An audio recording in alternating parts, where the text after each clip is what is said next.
Honey. Adge? Babe. Yeah?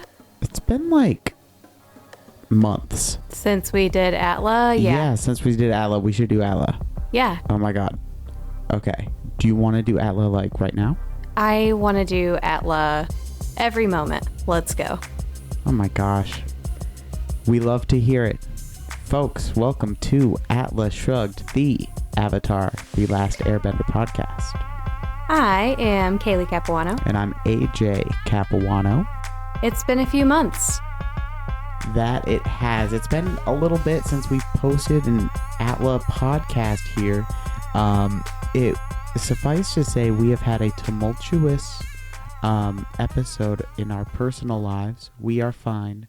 We are happy with each other. We are happy to be together.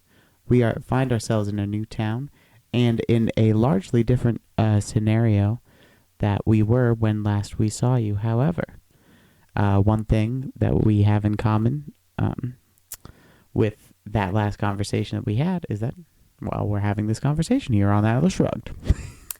And I'm really glad that you took the brunt of telling that part of the story this time for me. We take turns. We do take turns.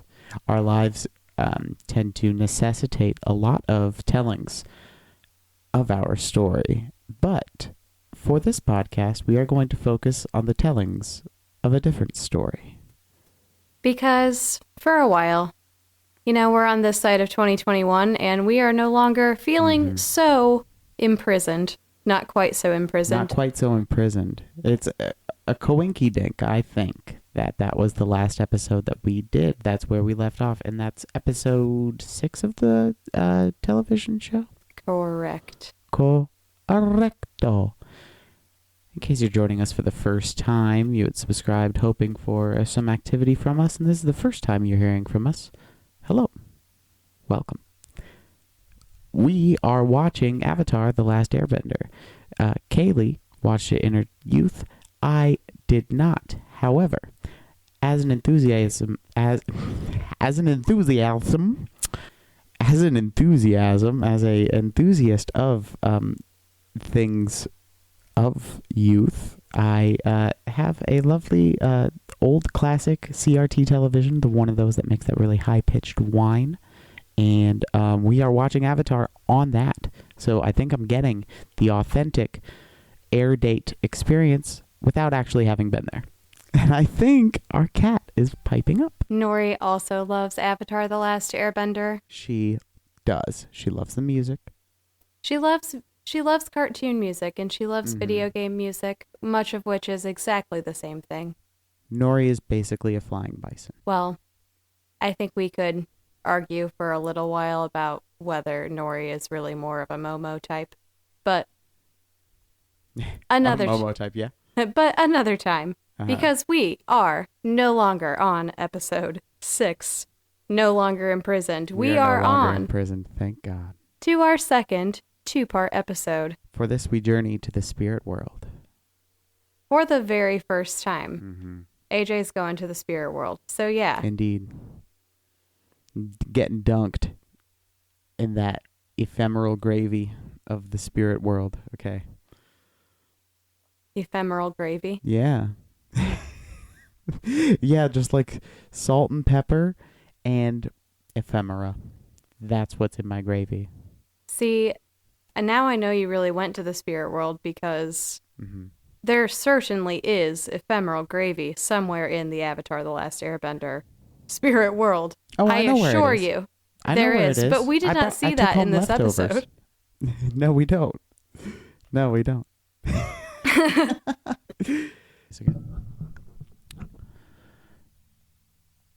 So, how does our story...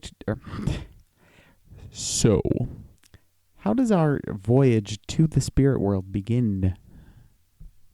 With the winter solstice, part 1. Burr.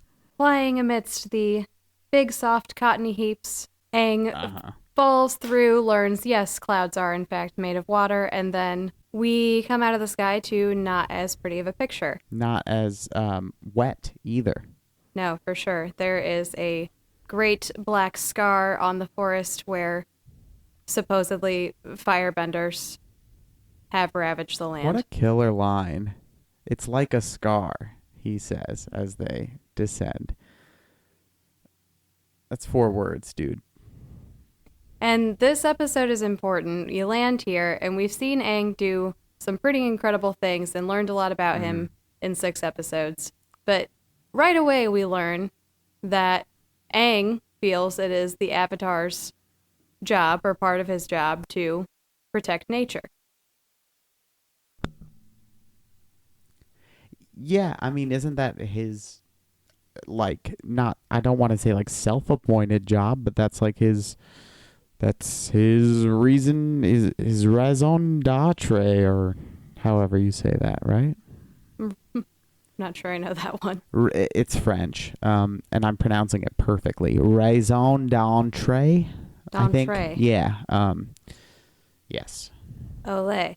Okay. Okay. Wow. Yeah. See, I'm going to stick with the English language. So, where were we? So, it's Aang's job also as the Avatar to protect nature. Yeah. Yeah, he's protecting civilization and he's protecting nature. So, Aang is pretty in the dumps when he sees He's bummed.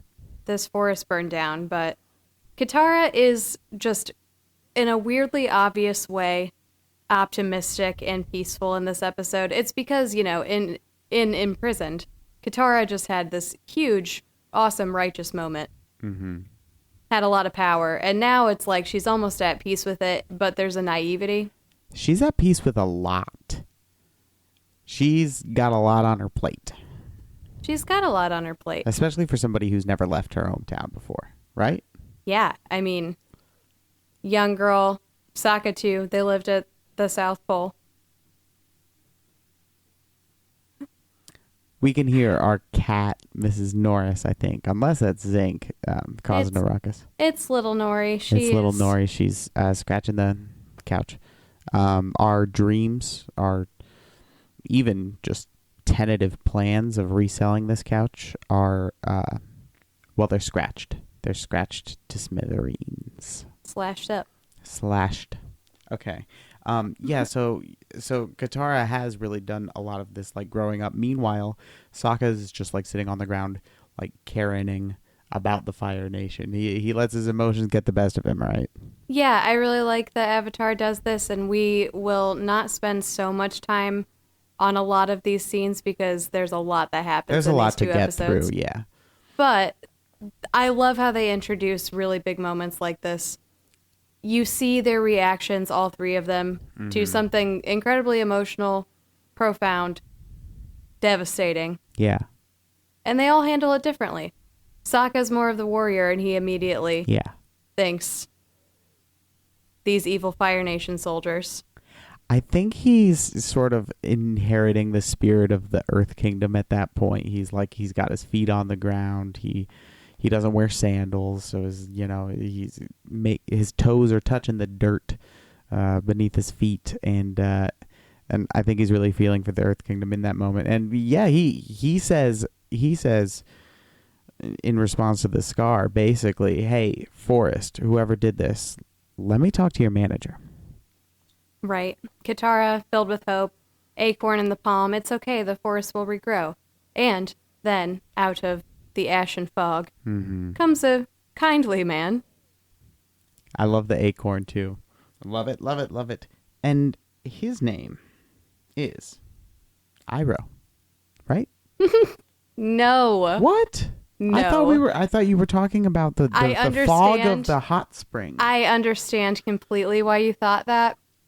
My brain fast forwarded in wanton glee to the site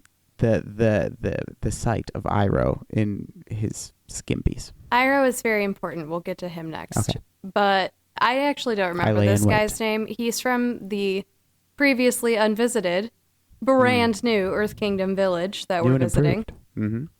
And he just walks up after hearing their conversation and is like, hey, young child, are you the Avatar? Oh, thank goodness, you must save our village from this crazy spirit who attacks us every night. And Aang's like, okay, that's my job. So now we know, bridge between the spirit world and reality. Will you make it out to Sakura? That's my niece. She's a big fan. He didn't say that. You're the Avatar? Can I get your autograph? Cut 2. Peaceful scene. They are probably traveling to this village. And then, yes, the other kindly man in the steam. My favorite kindly man. Iroh. Oh, Chillin'. Uncle General Iroh. Mm-hmm. Still my favorite character. That much has not changed in the months that we've let lapse. He's quite a guy. And this one is really pushing the line. Like, sometimes you really remember he's that uncle that can just be a little inappropriate, but is so kind. Like, we're coming up on him in a hot spring. Just chilling full out. And if he said, here, let me warm this hot spring for you, I'd let him. All I can say is, man, brews fine tea. Oh, I believe it. And you know how he does it? My boy Iroh heats his kettles with a little something I like to call nasal justice. Nasal justice is my favorite kind of justice. Yes, Iroh steamin', picture of relaxation. Meanwhile, Ponytail Prince, the one, the only, Angst Meister, Zuko. The Angst Meister, the perpetually salty. It's, I think, my favorite thing I ever hear Zuko say, and I mean it. I've watched the episodes a lot, and it cracks me up. The voice actor did such a good job when he's looking at Iroh in his hot spring steam bath, and he's like, the Avatar is on the move, and I don't want to lose him. It's the perfect 16-year-old angst. And tunnel vision too, right? Yes. Like whiny tunnel vision. It's a great dynamic. I think you're seeing more of Zuko's interior life, which is helping him be really interesting. He is interesting. We learn all about these guys in little blips. So we know Zuko is rearing to go. He tells Iroh, all right, I'm going to the ship. You better be back there soon or I'm leaving without you. So, dun, dun, dun. We know something's going to happen. Yes, something is brewing, and it's more than Iroh's tea. So what happens in the hot spring? We've been talking about this hot spring. I've been fantasizing about this hot spring for a little bit, but I can't remember exactly where we were in the telling of the tale. AJ loves hot tubs. I love hot tubs. I get sidetracked by hot tubs. Ask Kaylee. We've made hotel decisions based on hot tubs. We have not gone to hotels at all because there were no hot tubs. Yeah, we have just foregone it. Exclusively going to hotels for hot tubs, regardless of the location. Anyway, I feel like you and Iroh are kindred spirits. So yeah, Zuko is the 16-year-old angsty prince on a mission, and he's like, I'm going to the ship. Chase. That's right. So then Iroh, we learn a couple things. As he is completely vulnerable and encased in stone, and then captured by Earth Nation soldiers. No big deal. No big deal. We also learn his general title, his legendary title, if you will, was the Dragon of the West. He's the Dragon of the West. And I don't really know what that means yet, if I were a first-time watcher, but it sounds pretty cool. Right.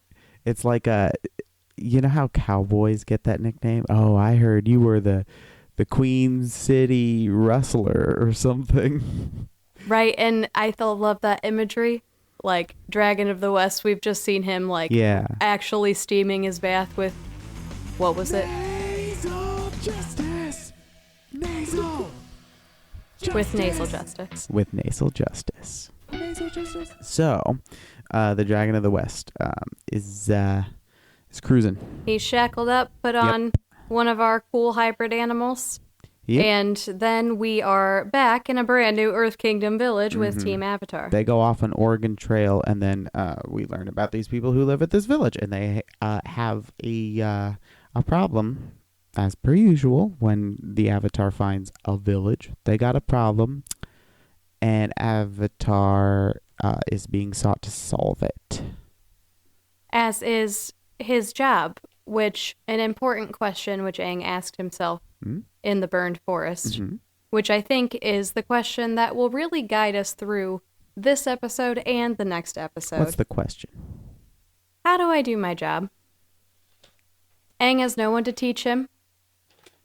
He's one Avatar, he's been gone 100 years, and so nobody who trained the old Avatars is around except for people like King Boomy. He's learned, and how do I do my job, and how do I know, because he keeps learning more and more about the scope of his power. How the heck do I know what all tools I'm going to have to, like, save the world, should that need to happen? And, like, emphatically, like, when it happens, because that's what people are telling you is going down right now. Right. They're like, dude, like, the time is now. That's why you woke up. Take a little snooze. And then it's weird, too, because the latest wrinkle in his supernatural puberty, his supernatural comeuppance, is this whole thing where, like, now he's the kid from Sixth Sense. Yeah, it's like, this is an interesting reception because we've seen Aang, the Avatar, received in a few different settings now. But this is truly, you see that the haste and the hope. There is this spirit that evidently is attacking this village, and yeah, they see a child, but they all, as soon as they hear he's the Avatar, assume he knows exactly what he's doing. They're like, oh, you're the bridge. You're the bridge between the spirit world and the people world, so great, you're here, go fix it. It's like, you ever applied for a job that you didn't think you were going to get, and then you get it, and you're like, oh no, they want me to do this? That's like Aang's entire existence. That's his every single day at the office. Yeah, like Aang put bridge between Ouchies. the spirit world and the natural world on his resume. Like, he put it himself on his resume, and then he was like, oh, oops.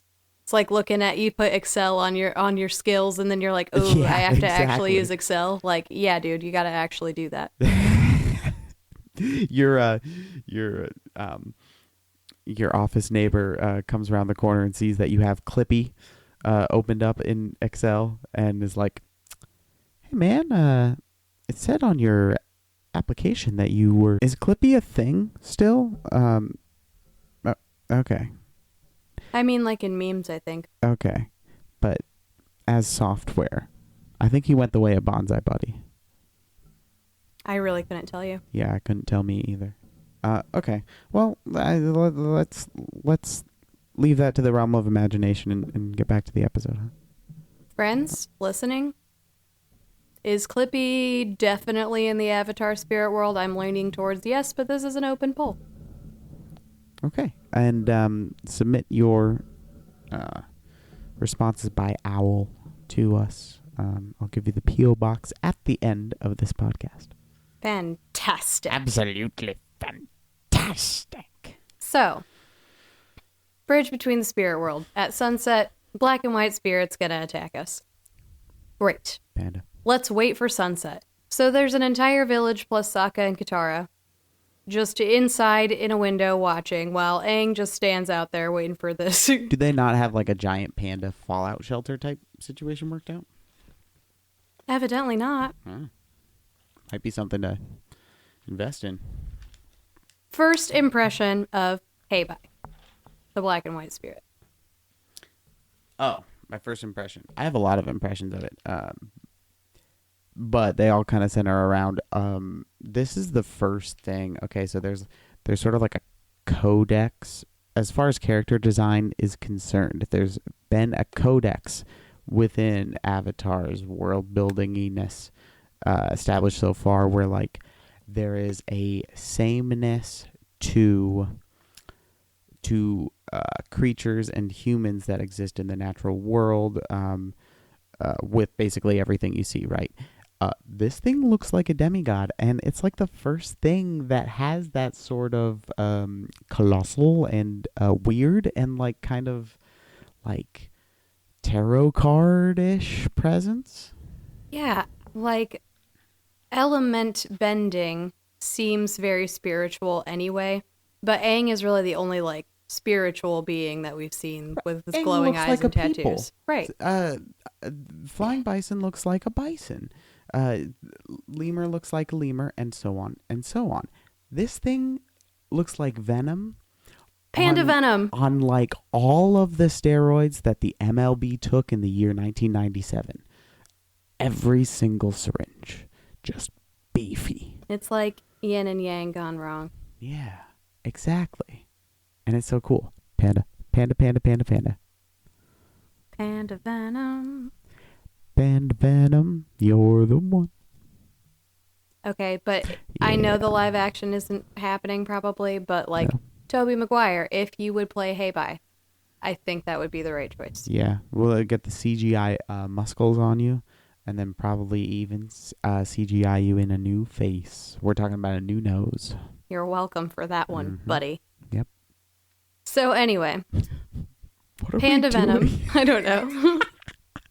Okay, so Panda Venom, whose real name is Hey Bye. Hey Bye. Okay, cool name. Okay. Shows up. I gave my impressions. Now, give me, say something smart about Hey Bye. Hey Bye is the spirit of the forest, who is obviously very angry at the humans for not protecting their land. That's not super smart. Right. It's just fact. And I think there was an incredible imbalance. Aang comes in, and it's one of my favorite things in the entire world. But he's been so successful this far. He's been so successful. He's like, okay, they say I'm the bridge, I'll figure it out. And he just goes up to Panda Venom. Yep. And tries to talk to it. So what does it say of Aang as hero, like, in literary terms, that instead, like, you know, you hear the hero narrative, the one that's passed down generations and generations, there's usually, like, a sidekick and whatever, like that hero narrative thing. That guy comes up against trials, like Hey Bye and, like, all this stuff, but, like, just like beats the crap out of them, right? Like fights valiantly. Well, what does it say about Aang as a hero that he engages with the spirit monster, the Hey Bye, so passively? It's very Earth Nation of him. And as the only one, it certainly stands out that he does not want to fight. So they're all watching from the window. And again, I love Sokka. I just do. He says from the beginning he shouldn't have to do this by himself. He shouldn't have to face this by himself. So Right. Sokka, rightfully so, this thing is like blowing up buildings and attacking Aang. It's a nuisance. It's an imposition. Sokka bravely is like, I'm going out there to help him. So he does. He rushes out there, tells Aang, don't worry, buddy, we'll fight him together. And Aang's like, no, I don't want to fight him. And then, oops, snatched ya. While we were watching this episode, we actually like paused to like talk to each other. I mean, we let it rock for just like a musical hit, and we talked about how the evolution of Sokka as a character is really on display in this scene. Really on display for a couple reasons. Iroh, who was just kidnapped, we know was a great general for the Fire Nation, which is the most powerful nation in this world. Yep. So Iroh, this great warrior, was just kidnapped. And Sokka, with a valiant cause, going out to save his friend, just gets snatched up. And I think the parallel that the two, I think that's saying Sokka is one of the great warriors that's in this episode. As we will come to find about him as we go throughout the series, but I think that parallel is nice. It shows that Sokka is pretty unafraid. Though he's always suspicious, he always assumes that something has ill intent. At this point, that's what he's been trained, and that's all he's known living in the South Pole. If people are coming and they aren't your people, yeah, it's trouble. Right. What other business do they have? Yeah, in Icetown. Right. Yeah. So, Aang, Sokka run after Heibai, and Aang, unbeknownst to him, wakes up in the spirit world. Yep. He's M. Night Shyamalan. He's Sixth Sense. He's picking up what the dead and restless are laying down. He's hanging out with spirits. Yeah. Note, the first time we see the spirit world, there is a suspicion immediately that something is off. While we were watching this episode, we actually like paused to talk to each other. I mean, we let it rock for just like a musical hit, and we talked about how the evolution of Sokka as a character is really on display in this scene. Really on display for a couple reasons. Iroh, who was just kidnapped, we know was a great general for the Fire Nation, which is the most powerful nation in this world. Yep. So Iroh, this great warrior, was just kidnapped. And Sokka, with a valiant cause, going out to save his friend, just gets snatched up. And I think the parallel that the two, I think that's saying Sokka is one of the great warriors that's in this episode, as we will come to find about him as we go throughout the series. But I think that parallel is nice. It is nice. Then Aang wakes up for the first time in the spirit world.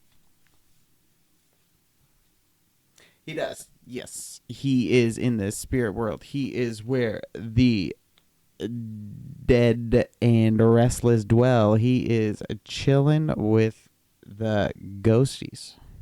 And he doesn't know it. Yeah. But, as always, the show does a great job in their artwork and writing to show different themes. As a 2-part episode, some symbolism that I find very important is, first of all, waking up for the first time in the spirit world. The blue light, the perfect crescent moon, the crescent moon that represents silver. The blue light of the moon, which represents the midnight hour or clarity, often associated with spirit. It is a similar hue to the glowing blue of Aang's tattoos. Similar hue to the glowing blue, yes. So, wakes up in the spirit world. He doesn't yet know it because he ain't ever been there before. How would he? How would he? Yeah. It's not on Yelp. It sure isn't on Yelp. So, as panda statue, burned wood. Okay, so then where are we? Where do we find our? So then we should leave Aang suspended for a moment in the spirit world. That's fine. Mm-hmm. He's chilling. Because actually, that's where the act break starts. That's where there's an act break. Let's check in on Prince Zuko. He finds out he can't bend in the spirit world. Right. So what is Zuko up to? Zuko comes back, of course, because he didn't really leave without Iroh. I mean, come on. Right. But goes to the hot spring, sees a bunch of rocks. He's like, Earth doesn't just move like this on its own, all willy-nilly. Well, like, right, that's a really funny line, actually. So full of angst and so silly. So weird. His men, his crewmen are a bit skeptical. How do you know he was taken? Land doesn't slide uphill. Right. Ooh. Thank you, a wise one. Astute Zuko. Yeah. 16 years old, like you were saying. There be earthbenders. Those 16-year-olds, they just think they know everything. They do. One of them, I was sitting at the breakfast diner, and one of them ordered for me. I'm talking the waitress brought me the plate that the 16-year-old had ordered. Do you know what it had on it? Well, I'm hoping a big old slice of moon peach pie. No, darling. Nobody ate moon peach pie. Nobody ate moon strawberry pie or moon strawberry rhubarb pie or... No, Kaylee. I had Canadian bacon. It had Canadian bacon. I just had to close my eyes, squint down real hard, and pretend that I was eating an American meat like ham.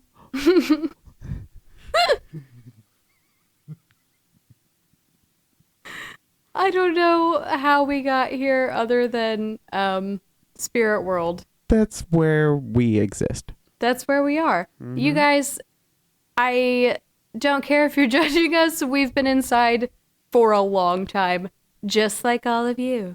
Oh my God, no. Okay, I'm no. Kaylee has a relationship with with that march, and I think it's a march. It is the march, I think, and yeah. So there was a time of great stress, which was my senior year of undergraduate school, in which I took a semester of 23 credit hours, 6 courses, 5 of which were 500 or 600 level English literature and writing courses. I thought I liked writing but for a little bit I really didn't. Yeah. So yes, I was so on thin ice that would actually play in my head and I would hum it and I didn't know I was doing it. No earbuds. A bit like the Spirit World. I bet it's a bit like that. That's a whimsical, dang Spirit World, though. It's full of tricks and fancies, for sure. Zuko sets off, looking for Iroh. He's sure Iroh's been taken. Meanwhile, Aang discovers that he cannot do something in the Spirit World. He can't bend. Can't bend. You can't bend in the Spirit World. What the heck is the Spirit World? Even... This was not discussed in the Yelp customer review section. There's no Wi-Fi in here. Could I speak to your manager? Anyway, yeah, so we can't bend. We get an act break. And then we come back on the show with Aang, right? He's still chilling. He's like, in the Spirit World. He's like, oh, dang, nobody can hear me. Here comes a luck dragon. Yeah, so right before the dragon, also important to note, there's a lot of like comparing who Aang is to who the Avatar is in this episode. What? So... What? Right. Hey, unpack that. Right, exactly. Who Aang is, Aang, as a person, and who the Avatar is, as an entity. Okay. How was that being brought up? So Aang, right, is trapped in the Spirit World. He comes back to the village, and that's how he realizes it. He comes up on this conversation between the dude who they first met from the village and Katara, and he's trying to encourage Katara, whose brother and best friend are now lost, by saying that the Avatar is the bridge and he'll know what to do. He's the most equipped person to handle this job. And that he would never come back without her brother. Meanwhile, there's Aang, not yet knowing he's in the Spirit World, waltzing up, Katara, I couldn't find him. He's a child.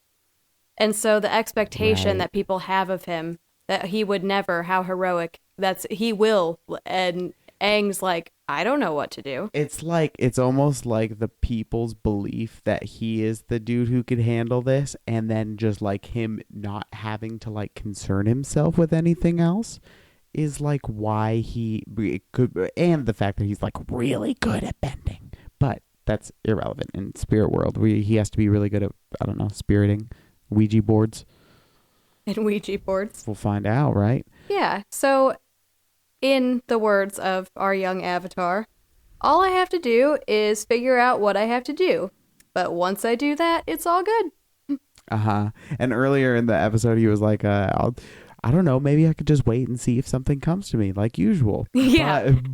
But it's pretty clear, not only by the fact that this is a 2-parter episode, but by the giant orca whale megalith that is the spirit monster, that this is a pickle that Aang has never tasted before.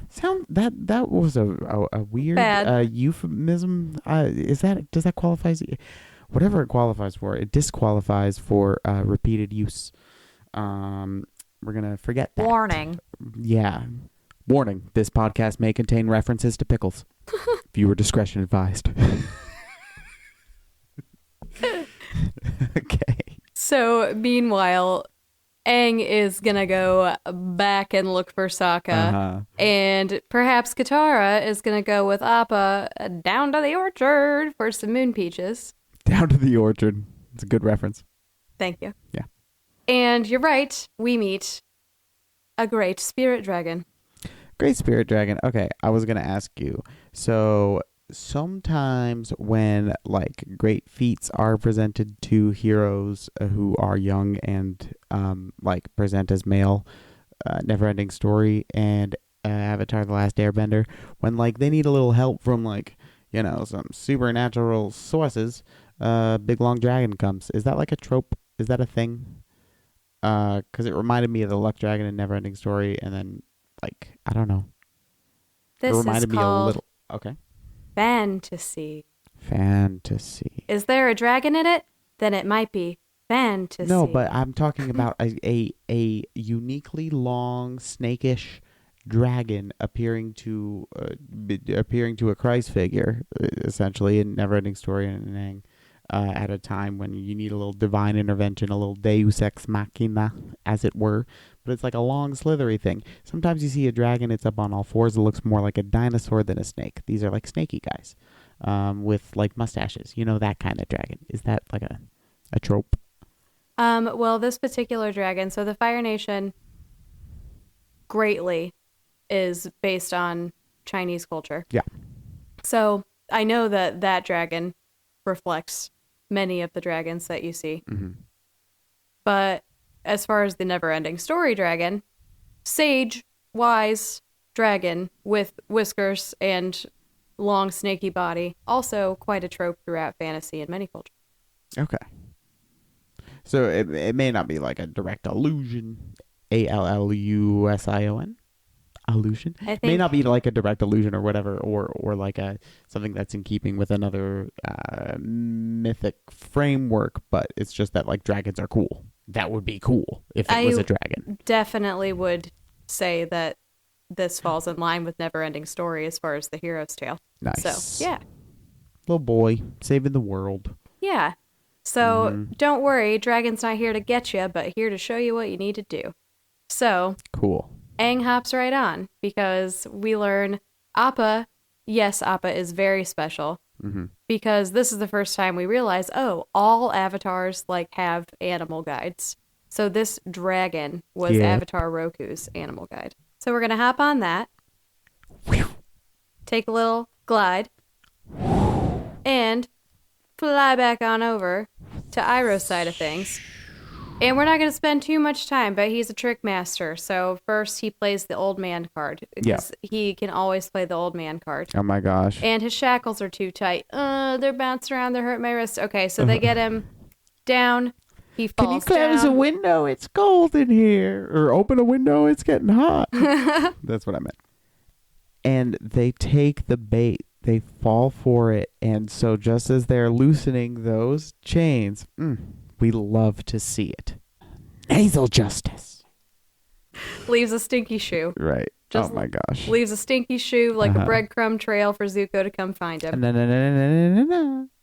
Kaylee, what does the stinky shoe do for you? What does it mean?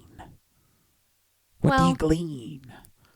I could be overreaching with my symbolism here. That's what we do on this here program. But much like Zuko... just a bit later, smells the lingering scent of his Uncle Iroh on his sandal. That's him, all right. I think that speaks to Iroh's sort of lingering spirit. He has a connection to that world that's obvious when he's on this ride in shackles. And for some reason, even though Aang already tested it and like people can't see him in the spirit world, Iroh seems to very clearly watch Spirit Dragon fly on by. Yeah, like Bruce Willis. Like Bruce Willis, he could see dead people too. That's the theory, right, about Iroh? Yeah, basically. Okay. Dragon of the West. Yeah. Then suddenly we see a spirit dragon. You start to ask questions. Is Iroh the dragon? That's a theory. Iroh the Dragon already sounds like it would be the excellent name of a television show. Guys, don't tell him. Prequel Because series. remember, AJ hasn't seen I haven't seen it. the vast majority I of the haven't show. seen it, so I don't understand how much of an idiot I sound like right now. It's really, I like the theories. That's not a bad one. I want Aang, just like this dragon. I want him to ride on Iroh's back, and I wish them both a safe journey. In my head. See, if I tell you that your theory's wrong In my now, brain. that your last sentence is really funny. Okay. But All right. See, you can really tell I have no idea what's going to happen here. It's not a gimmick, folks. I'm clueless. the dragon ride is important, right? Yes. Yeah, the dragon ride is important and pretty cool. It's also pretty cool. Dragon ride's pretty cool. I think we talked about the dragon. Yeah, we have all nature of ghosty things we can do. So many creepy crawlies. Go through walls. Yeah. Go long distances. Pew. Seem to travel through time and space. This is a true spirit dragon, for sure. True. That was the 2 Chainz. True. So, I'm so old. the dragon gives Aang visions. Gives Aang visions. And these weird little purple pills. I don't know. It's what I saw. They're infused with moon peaches. Oh, that's so good to hear. Rich in antioxidants. Okay, what were you saying, Kay? The spirit dragon gives Aang visions. It gives him visions. So, we learn a few things. Number one, most importantly, by tomorrow, by literally the next day, Aang needs to get to the crescent-shaped island, which is in the Fire Nation. Yes, in the Fire Nation. Gotta cross into enemy territory. Mm-hmm. Get to the crescent-shaped island with the volcano. Mm-hmm. By tomorrow. Mm-hmm. Because tomorrow is the winter solstice. And at that time, No pressure. in the temple of the Avatar, the sun will perfectly shine through these ruby gems into the temple room and meet the eyes of Roku's statue and awaken his spirit so Aang can talk to him. Normal, run-of-the-mill, everyday happenings. Which is a really, really good thing that Aang has so many lives who, like, yep, we're gonna help you. He didn't know how to connect to him yet, but, like, how the heck would Aang have figured that out? Thank you, Spirit Dragon. Thank you, Spirit Dragon. All you do. So that's what Aang knows. He gets visions of not only that, but also a comet. A comet that is coming. Yeah. So, I think in every single episode I say, whoa, the stakes have raised. I think in every single episode I'm like, whoa, the stakes have raised. If I knew about the comet, when I was saying, oh yeah, this is the first episode with, like, you know, some real stakes on it. Some real stake on those bones. If I knew about a comet, maybe I wouldn't have spoken too soon. Because that's stakes. Comets are a big deal. I'd also like to point out, I'm very into fantasy. Didn't know if you guys knew that yet. But She likes it. this comet, those of you who watch Avatar The Last Airbender and already knows what happens, know how important this comet is. And I'd also like to point out that George R.R. Martin had a similar comet in his series, and Coincidence? both of those things were written long before I ever knew there was going to be a total solar eclipse and look just like that, and there was going to be a big old During comet your lifetime, yeah. come over the sky in 2021 that no one ever talked about. Anyway, no, 2020. It wasn't 2021, right? It was 2020. Duh. You remember that movie Melancholia? Yes. Yes. Kind of reminds me of that. Yeah. Especially with the moon imagery. Whoa. Moon's a big deal. Moon is a big deal. We like the moon. We like the moon. On that note, Moon fans. we are returned with Aang.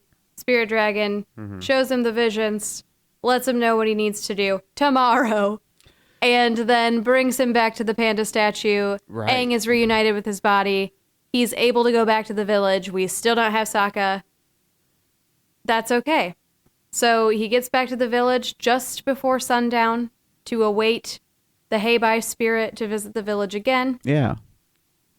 Which it does. Katara is there. It's very nice. She's been holding Sokka's boomerang this entire time. So there is hope. So before we let sundown come and revisit the Heibai spirit, we should cut back to Iroh and Zuko. Oh, yeah. We almost forgot about them. Oops. Sorry, guys. So no worries. Zuko picked up the Sandal Trail. He has made it to Iroh, who had a few escape attempts. They were very crafty. He did a good job, but with Zuko, now they're unstoppable. Nasal justice. What was that? Nasal justice. Nasal justice. What do you smell? Justice! That's right. So Earthbenders are like, you're clearly outnumbered, and Iroh's like, you're clearly outmatched. Booyah. Iroh barely even firebends. I don't think he even firebends at all. He's literally swinging his own chains around. He's incredible. Yeah, he's awesome. And he has to do it all in his swim trunks. I mean, like, my boy. Yeah, it was To right see of my Zuko. boy humiliated, so. It was right of Zuko to Yeah. save him and then immediately tell him true. to put clothes on. Right. So great. We knew that they were going to be fine. This They were is gonna be the fine. Dragon of the West, we now know. As Kaylee says, no worries. No worries. No worries whatsoever. And so now we fast forward, right, to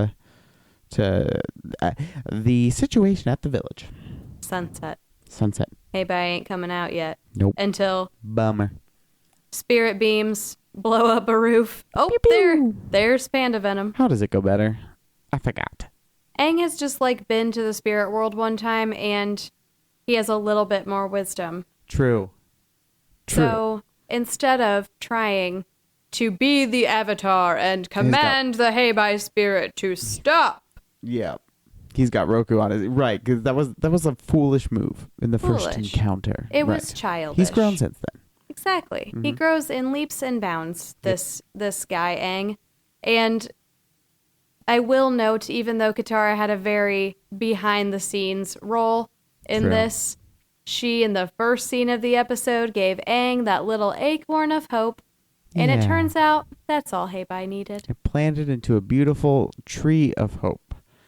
And so we see brilliantly splayed before us. You know how I was kind of talking that the problem a village is having, it's a kind of a beast, or it's like one thing that would have been like one episode, right? Yeah. It would have been one episode of the Avatar that we've known up to this point. Mm-hmm. Somehow this episode slams into a savory plot sandwich, two delicious salami varieties. That is the episode arc of Panda and Panda being satiated, and like all the other stuff that's going on. All the other stuff. It. Lots happened in this episode, and I think it'd be wiser to recap what happened in this episode, since it is a two-parter, in the next episode of our podcast, which is going to be about Avatar: The Last Airbender, episode 8. The Winter Solstice.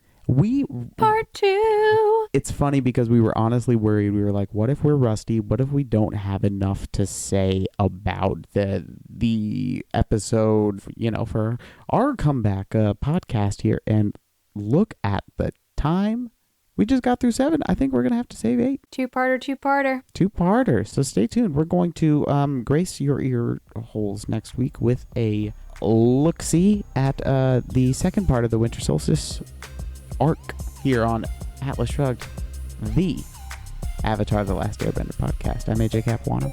And I'm Kaylee Capuano. We'll see you then.